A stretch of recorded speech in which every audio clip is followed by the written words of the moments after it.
월급이 줄었어요. 중요한 건 이겁니다. 도대체 이게 뭘까요? 이게. 일단 월급이 얼마나 줄었는지부터 먼저 볼까요? 여러분, 월급이 많이 줄었습니다. 전년 대비해서요. 1월입니다. 실질 임금 감소율이 5.5%입니다. 굉장히 많이 줄었죠. 야, 이게 진짜 깜짝 놀랐습니다. 예, 실질 임금이 이만큼 줄다니 이게 실화냐 이런 생각이 들 정도입니다. 5.5%면 굉장히 많이 줄었거든요. 예, 실질적으로 보면 말입니다. 금액으로도 그렇습니다. 상용직입니다. 상용직. 1인 이상 사업체 1인당 임금 총액이 2022년 1월에는 451만 원이었습니다. 그런데 2023년 1월에는 426만 3천 원이에요. 24만 7천 원이 감소했습니다. 마이너스 5.5%입니다. 물론 이때 실질임금이라는 것은 물가상승률을 반영한 금액입니다. 물가상승률을 반영한 금액이요. 예. 그러나 명목임금이라고 이야기하는 물가상승률을 반영 안 한 그런 임금은 어떻게 됐을까요? 이것도 마찬가지 줄어듭니다. 똑같이 상용직 1인 이상 사업체 1인당 임금 총액이 말입니다. 명목임금 기준 내가 받는 기준이에요. 물가상승률 감안 안 한 겁니다. 2022년 1월에는 472만 2천 원이었습니다. 그런데 2023년 1월에는 469만 4천 원입니다. 지금 차이 나는 게 지금 2만 8천 원 정도 차이 나나요? 0.6% 마이너스 0.6% 감소했습니다. 마이너스 0.6%. 저는 이런 것을 보면서 제가 느끼는 건 그런 거예요. 제가 느끼는 거는 이게 명목임금도 줄어들고요. 물가 상승률을 감안했을 때 5.5%가 줄어들었다는 것도 줄어들고요. 자, 이것이 이렇게 줄어드는 이유가 뭘까요? 이게 굉장히 중요하거든요. 제가 중요한 건 이겁니다 할 때 이것이 이겁니다. 왜 이렇게 줄어들었을까요? 기업들이 임금을 줄였을까요? 그렇지 않습니다. 요즘같이 노조가 대한민국의 강성인데 임금을 줄이지 않습니다. 게다가 최악의 위기도 아닌데 임금을 줄이는 경우는 없습니다. 실질적으로 우리나라에서는 그런 일이 일어나지도 않아요. IMF 외환위기 때도 실업자는 많이 양산이 됐지만 임금을 줄이지는 않았거든요. 그런 차원에서 본다면 여러분 결국 말입니다. 주 52시간제가 저는 시장에 영향을 미쳤다고 생각합니다. 사실 주 52시간제 주 52시간만 일하라 이거예요.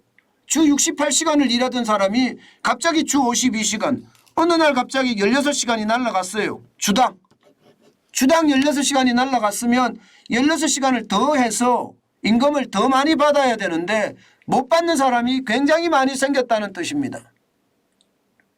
여러분도 알다시피 주 52시간제 이거 진짜 악법 중에 악법입니다. 내가 일을 더 하고 싶다는데 왜 나라가 일을 못하게 합니까? 내가 일을 더해서 빨리 종잣돈을 만들어서 나는 부자가 되고 싶어요. 그런데 왜 일을 못하게 막냐고요. 저는 이게 진짜 말이 안 된다고 생각합니다. 과로사니 나발이니 이런 이야기 자꾸 나오는데요. 여러분 요즘 시기에 누가 과로사 할 정도로 일을 시킵니까? 과로사 할 사람들은 자영업자들이에요. 진짜 버틸려고 노력하는 자영업자 말입니다. 이게 상용직 근로자들이 과로사 한다고요? 얼쎄요. 저는 물론 하루 8시간에도 일이 힘겨운 분들은 있겠죠. 하루 8시간만 일해도. 그러면 적게 일하면 되는 거고요. 이게 최량껏 일하면 돼요. 그런 차원에서 따진다면 저는 일을 더 하고 임금 더 받겠습니다. 저는 그래서 68시간이 52시간으로 바뀌고 지금 노동개혁의 어떤 기치를 내거는 것을 보면 저는 진짜 속이 터져요. 저는 이런 생각이에요. 기본 근로시간 주 40시간 정해주고요. 연장 근로시간은 미국처럼 말입니다. 노사 합의에 의해서 해라. 바쁘면 바쁠 때로 더 많이 하는 거고 안 바쁘면 안 바쁠 때로 덜 하는 거예요. 주 40시간만 하는 거예요. 그거 예, 진짜 시장 경제 원리에 맞지 않나요? 저는 연간 단위로 뭐 월 52시간을 해라. 연 404시간만 일해라. 저는 이렇게 정해주는 자체가 안 된다고 생각합니다. 그러니까 임금이 확확 줄은 겁니다. 임금 주는 거 보세요, 여러분. 장난 없이 주고 장난 없이. 예, 2022년 1월에 17.5%가 실질 임금이 늘어났습니다. 17.5%. 그러나 지금 2022년 2월부터 쭉 보세요. 마이너스의 연속입니다. 2022년 2월에는 마이너스 9.8%. 물가가 많이 올랐다는 뜻이겠죠. 물가가 굉장히 많이 오른다는 뜻이에요. 임금도 분명히 올랐을 텐데 물가가 더 많이 오른다는 뜻이에요. 4월에는 마이너스 2.0%, 8월에는 마이너스 0.6%, 계속 마이너스 마이너스 마이너스. 심지어 말입니다. 2023년 1월에는 마이너스 5.1%잖아요. 그러니까 일할 사람, 더 일하고 싶은 사람에게 더 일할 권리를 주세요. 왜 정부가 국민이 일할 권리를 뺐냐고요. 저는 이게 말이 안 된다고 생각을 합니다. 야당 무서워서요? 예, MZ노조 무서워서요? 아니 주 40시간 하고 그냥 나머지는 예, 사업자 쉽게 말하면 사용자와 근로자 합의해서 하도록 하세요. 그냥 그게 더 편하지 않나요? 저는 진짜 중요한 것은요. 주 40시간이 주 52시간이 주 58시간이니 주 68시간이니 이런 게 중요한 게 아니라고 생각합니다. 일할 사람에게 더 일할 권리를 주는 것. 그래서 소득을 더 많이 창출하게 만드는 것. 그러면 젊은 시절에 더 많이 일해서요. 시드머니를 만들고요. 종잣돈을 만들고요.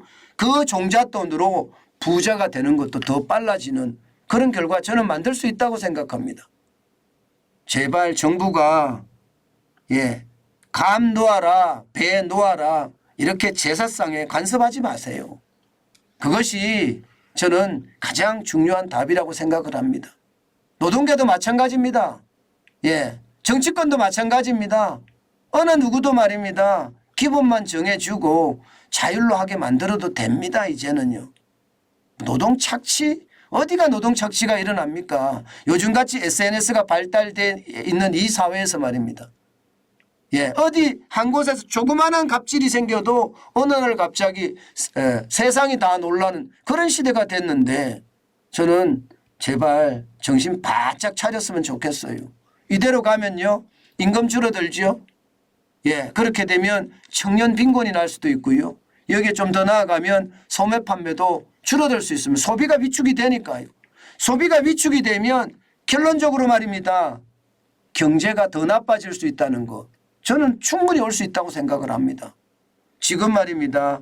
2023년 1월에 마이너스 2.1%까지 됐는데 2월에 소비가 어떻게 됐는지가 참 궁금합니다. 2월에 소비가 망가졌을 거라고 저는 생각을 하거든요. 그나마 1월보다가 2월이 그나마 이게 노는 날이 좀 적었기 때문에 어떨란지는 봐야 되지만요. 경제가 나빠지는 건 분명해요. 소비가 위축이 되면 경제 자체도 2023년이 지금 어렵다고 하잖아요. 저는 정부가 전향적인 조치 저는 취해야 된다고 생각합니다. 이게 가만히 앉아서 탁상공론하지 마시고 현장에 가서 사람들의 이야기를 쭉 들어보면요. 해법이 나옵니다. 실물 경제가 살아야 나라 경제가 삽니다. 실물 경제가 죽으면요. 나라 경제가 살 수가 없습니다. 저는 그 어느 때보다 실물 경제가 살 수 있도록 이게 돼야 된다. 그런 생각 진짜 많이 해봅니다. 제가 요즘 많이 제가 이야기하는 것 중에 옛날엔 바닥 경제가 어려웠는데 이게 길어지니까 이제 대기업들이 어렵다. 대기업들이. 실제 대기업들이 어렵습니다.